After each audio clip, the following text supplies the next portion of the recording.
Pasal ini, pembahasan ini akan menjelaskan tentang an-najasatu, artinya najis.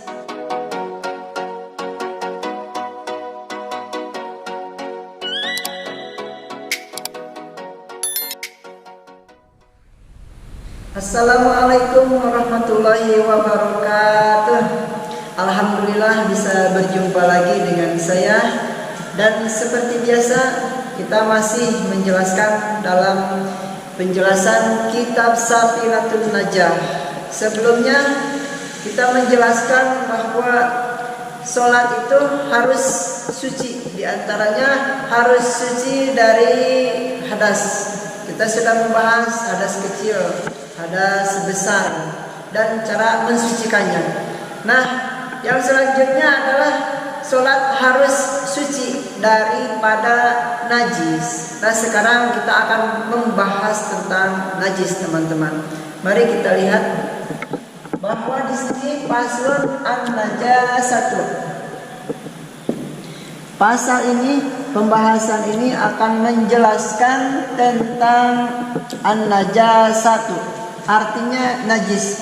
Jadi teman-teman, sholat kita harus suci daripada najis. Tidak boleh ada najis, maupun baik itu di pakaian kita, di tempat kita, di tempat maksudnya di tempat sholat kita itu harus, atau badan kita itu harus suci atau bersih daripada najis.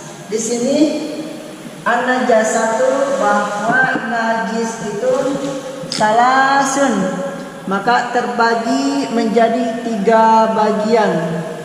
Mughalladatun, yang pertama ada najis namanya najis mughalladah.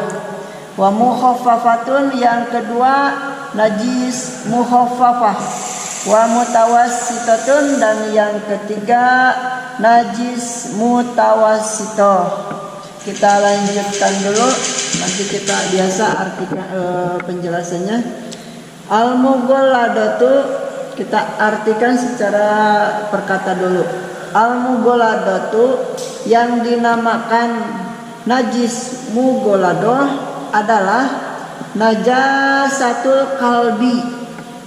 Najis mughalladah adalah najisnya anjing, wal khinjiri, najisnya babi dan anjing, babi dan anjing. Wa far'i ahadihima, dan keturunannya babi dan anjing. Al-kalbi wal khinjir. Yang kedua wal mukhaffafatu. Yang kedua yaitu najis mukhaffafah. Najis mukhaffafah itu apa? Yaitu baulus sabiyi, air kencingnya anak laki-laki. Ini sabi, artinya anak laki-laki. Alladzi lam yat'am, yaitu yang belum memakan ghairul labani, selain air susunya. Walam yablug, dan belum mencapai al-haulaini 2 tahun. Wal mutawassitatu, yang ketiga yaitu najis mutawassithah. Najis mutawassithah adalah sairun najasati, yaitu sisa dari najis mughalladah dan najis mukhaffafah. Mari kita jelaskan, mudah-mudahan bisa dimengerti. Jadi sholat harus suci, harus bersih, harus tidak ada daripada najis. Najis itu terbagi di sini, dijelaskan di dalam kitab Safinatul Najah, bahwa najis ada 3 bagian. Yang pertama najis mughalladah, yang kedua najis mutawassithah, mukhaffafah dulu, dan yang ketiga najis mutawasito, najis mugolado, najis mukhafafah, dan najis mutawasito. Yang pertama najis, kita penjelaskan lagi. Yang pertama ada najis mugolado. Najis mugolado itu apa? Najis mugolado yaitu cuman ada di dalam atau ada di anjing dan babi. Jadi anjing dan babi itu kita sudah tahu itu hukumnya najis. Bagi kita orang muslim ya, kita sudah tahu bahwa anjing, babi itu hukumnya najis. Bahkan najisnya pun adalah najis yang paling besar, najis yang paling urutannya yang paling atas. Jadi nanti ada cara mensucikannya, dijelaskan lagi. Di sini cukup kita tahu bahwa najis mugolado, najis yang paling atas, yang paling berat itu namanya najis mugolado, adanya yaitu di anjing dan babi. Yang kedua ada najis mukhafafah. Kalau najis mukhafafah ini khusus yaitu bagi anak laki-laki. Jadi bukan anak perempuan, ini anak laki-laki. Anak laki-laki yang belum memakan apa-apa dan cuman air susu ibunya aja, bukan susu bendera atau susu apa, cuman memakan air susu ibu, memakan ASI air susu ibu, dan juga belum mencapai 2 tahun bulan. Jadi yang kedua najis mukhafafah. Najis mukhafafah itu adalah kencingnya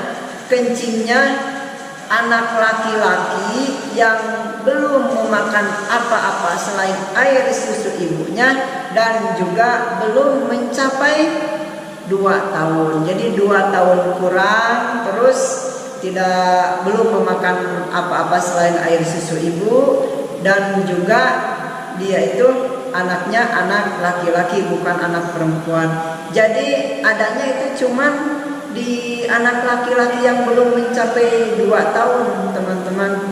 Tapi sekarang ya mungkin jarang sekali menemukan najis mukhafafah.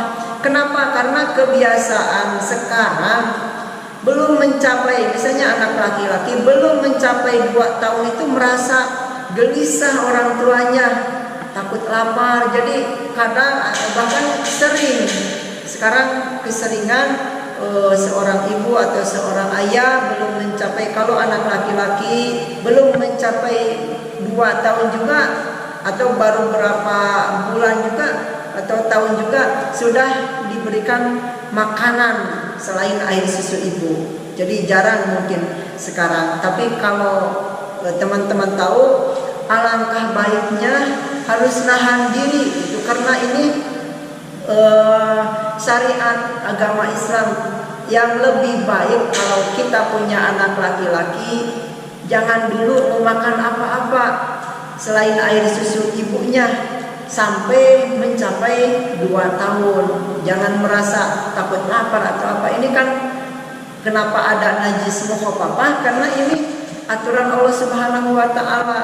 Jadi IQ beda gitu. IQ laki-laki yang belum mencapai 2 tahun terus belum dikasih makan apa-apa selain air susu ibu, itu kecerdasannya lumayan beda gitu, dengan yang sudah memakan sesuatu selain air susu ibu belum mencapai 2 tahun. Mungkin dicukupkan sampai di sini penjelasannya. Kalau dari teman-teman ada yang belum paham, boleh, atau mau ngasih masukan, boleh komentar di bawah video ini. Terima kasih. Wassalamualaikum warahmatullahi wabarakatuh.